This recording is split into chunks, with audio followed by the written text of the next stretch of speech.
Welcome, Your Excellency.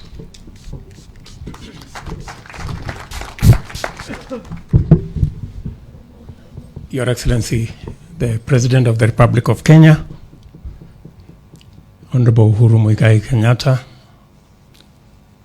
the Right Honorable Justin Muturi, Speaker of National Assembly, Right Honorable Ken Lusaka, Speaker of the Senate, the President of the Supreme Court and our Chief Justice, Madam Koome, political leaders who are present here, the leadership of Parliament, ladies and gentlemen, Bwana Yesu asifiwe. I will be very brief. First, it's been 2 years since we met last at the prayer breakfast. And in the 2 years, so much has happened. We have had the world and Kenya thrown into a spin because of the corona pandemic. Livelihoods, businesses, enterprises, people have suffered immensely. And we've suffered in a way that is unprecedented.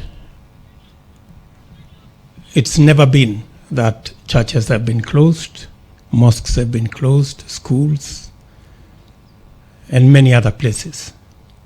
And it hasn't been fashionable not to go to work, but to stay at home. But that became our lot. But be that as it may, in fact, if by the words of, there is a common askari who is commanding a platoon somewhere in the social media. In our case, and that askari says, SEMA KIMEUMANA, we would actually have said in the affirmative, because things really became bad. Your Excellency, but because of your leadership, you stepped in, and our country, the ship of our country was steadied. We've progressively managed to get ourselves up. The ministry has done a commendable job. And today we are discussing how we are going to vaccinate citizens so that we can get ourselves out of this pandemic and begin to manage the economic issues and all the other issues. But be that as it may, we've had also, even in the midst of this pandemic, we've had positive things. Courtesy of this administration, the President launched the other day the Lamu Port, amongst many other projects that have been undertaken. We got ourselves a brand new Chief Justice, the first lady ever in Kenya to be Chief Justice. And also our Speaker got an appointment with the elders. And I think it serves him right. After being a speaker for so long, maybe it's time to be a spokesperson. So much has happened in that space. But I keep, as we reflect on this day when we have come to pray, both those of us who are here and those of us who are elsewhere, two things come to my mind. In a meeting where most of us were, there are some two gentlemen who said two fundamental things. One was a bishop who asked us to try the Jerusalem dance instead of the other two that we had. So much happened,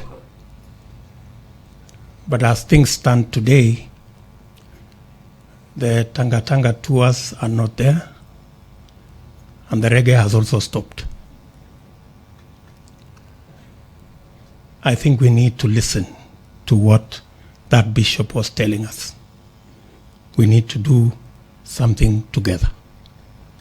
In that same meeting, the former Prime Minister also said something that was profound. In fact, in a very uncharacteristic manner, he gave us a verse. And he told us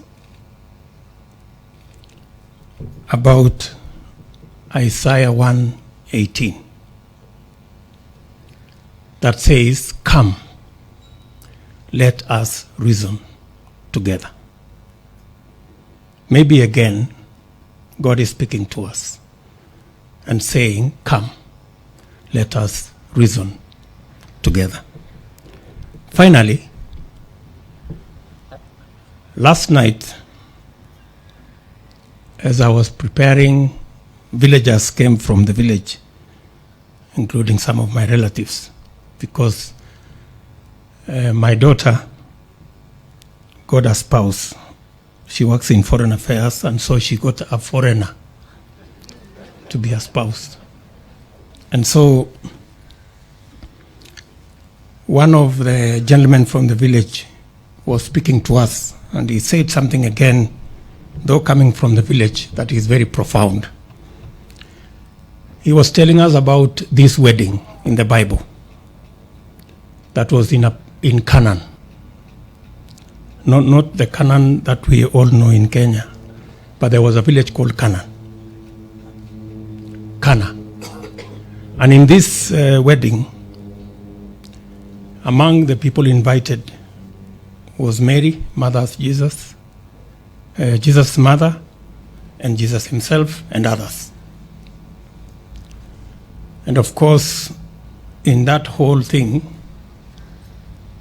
there was trouble, and there was shortage, na pia kiliumana.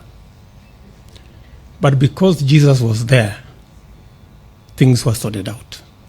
And he was telling us that in whatever plan, in whatever agenda, in whatever mission, have God in the equation. And I think that is profoundly what, again, we are reminding ourselves this morning.